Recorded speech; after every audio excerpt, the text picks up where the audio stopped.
The New Testament reading today comes from 1 Corinthians chapter 2, verses 1 through 12.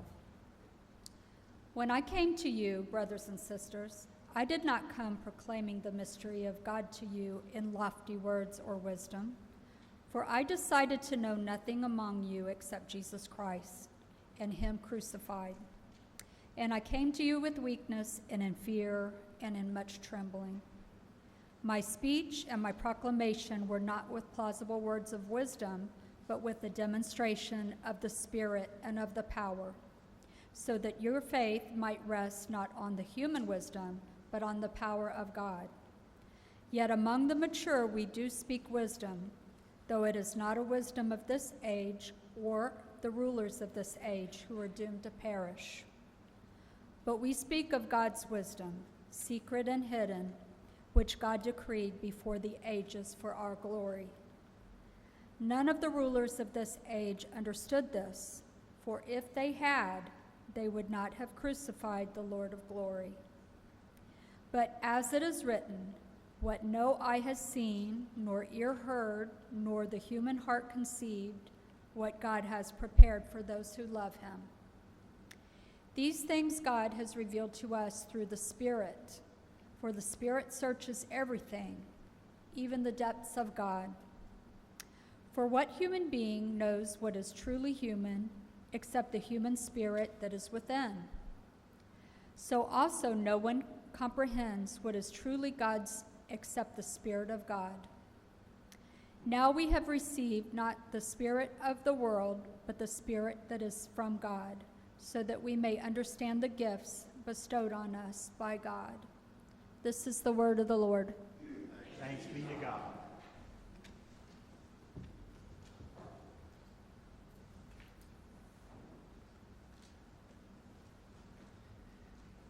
It's one of the most famous scenes from one of the most famous movies in the history of cinema, and you may, in talking to the children, know what I'm about to talk about.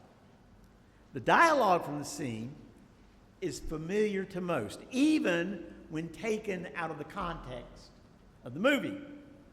You'll probably recognize these words immediately. Pay no attention to that man behind the curtain. Is that line familiar to you? You remember when you've heard it? Dorothy, the Tin Man, the Scarecrow, and the Cowardly Lion stand before the awesome presence of the Wizard of Oz to receive their rewards for destroying the wicked witch of the West. They are cowed by the fiery and awesome mechanics that surround the wizard's image and his voice. But their timidity turns to anger when they realize that the wizard is stalling. He's fudging on fulfilling their wishes. They've kept their end of the bargain, right? Dorothy's dog Toto leaps from her arms and runs to a curtain in the corner of the hall. Pulling back the curtain, Toto reveals an elderly man manipulating the controls of a machine. Is that not a metaphor for our time? An elderly person manipulating the controls of a machine. When Dorothy confronts the man, he admits that the power of the wizard is all smoke and mirrors, an elaborate fraud played upon the people of Oz by an old carnival con artist. In anger, Dorothy declares that the wizard is a very bad man. To which he responds, "No, my dear, I'm a very good man. I'm just a very bad wizard." In making our judgments about each other, it's so easy to get the roles we take in this life confused with who we really are as human beings. This is particularly true in our image-driven American culture. Because we have a tendency to project our anxieties on our leaders, our celebrities, our public figures, my guess is that we are probably a little bit, at least some are, uncomfortable about looking behind the curtain of their lives. Because we do not want anybody looking behind the curtain of our lives. To put it another way, our overexposed culture has come to the conclusion that no one can ever be all they claim to be. And guess what? This has made us a people who expect less of each other. We expect less. We accept less of each other. Once upon a time, being good in life's various roles was not only considered important, but essential. And the culture held up models of character before our eyes, especially in the media. Every doctor should be, in my younger generation, when I was young, a Marcus Welby, in my daughter's generation, a Gregory House. Every parent should be a Bill Cosby. Every leader should be a President Kennedy or President Lincoln. But Hugh Laurie, who played the lead in House, and also Marcus Welby as well, has acknowledged their struggles with depression, suicidal depression. While Bill Cosby's other life, apart from being Dr. Huxtable, is well known. It's an open book. And of course, we know about Kennedy and his personal excesses. We know that. And we know about President Lincoln's struggle with depression, a deep, deep struggle, and family issues that he had to deal with. The same is true for us. Our ideals can never match our realities. But we yearn so much for the ideal that we accept nothing less, that we see nothing less. We idealize. You know where this irritates me the most? That some of the images of church that are set out there in the world, and they're always the same image. This happy family, usually one color, we know which, with the right age of children, normally 2, maybe 10, how many ever. And they all look so clean and well-dressed and well-groomed and with white, shiny teeth, wearing wonderful clothes, and all with great smiles on their face. Let me tell you, I know those families. I know them. And they aren't like that.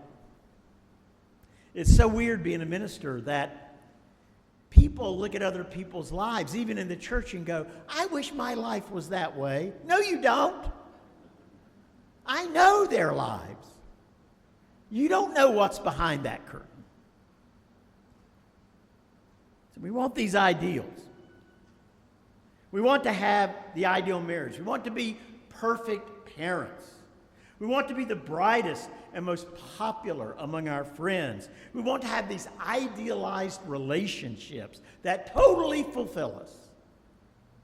We want physical prowess. We want absolute expertise in our field. We will do anything to protect the images that we project. But behind our curtains are all the usual human frailties. And our greatest fear is that the curtain will somehow, some way, be lifted. Adam and Eve reflected the same idea when they fell from God's grace. I'm doing a study right now this summer on my own of Genesis. I'm just looking at sources, commentaries, books, and it is incredible the positiveness and power of this story and how it's written. It translates a little differently than it was originally written in the Hebrew. It's incredible. And in the story of the fall from grace, I can pretty well summarize what they say.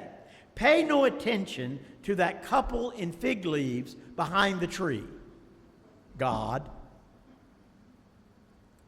But God is not to be fooled. Hiding from God is a natural act. As natural as the way that we hide our true selves from each other. And sometimes from ourselves. When we're in denial of who we are. Hiding from God takes many forms. We prefer a God more akin to that Wizard of Oz behind the curtain. A God who hides behind the smoke and mirrors of religious paraphernalia, or mysterious or unintelligible wisdom. We can project all these images of God. And the more vague they are, the more we like it because it keeps God at a distance. Put him way up there. Not down here. Paul disagrees. Paul's not going to let us get away with that. When I came to you, brothers and sisters, I did not come proclaiming the mystery of God to you in lofty words or wisdom. For I decided to know nothing among you, nothing, except Jesus Christ and him crucified. And I came to you in weakness and in fear and in trembling. Listen to that. Weakness, fear, trembling. In human culture, I cannot think of three qualities less desirable than these. Yet this is exactly how Paul says he presented himself to the early Christian community. At the end of their journey, the four pilgrims in the Wizard of Oz discovered that they had always possessed what they were seeking. Particularly for Dorothy, it was the means to get home. She always had it. They simply did not know it. Paul declares that the same is true for those who seek God. God is hiding in plain sight. We're just not looking.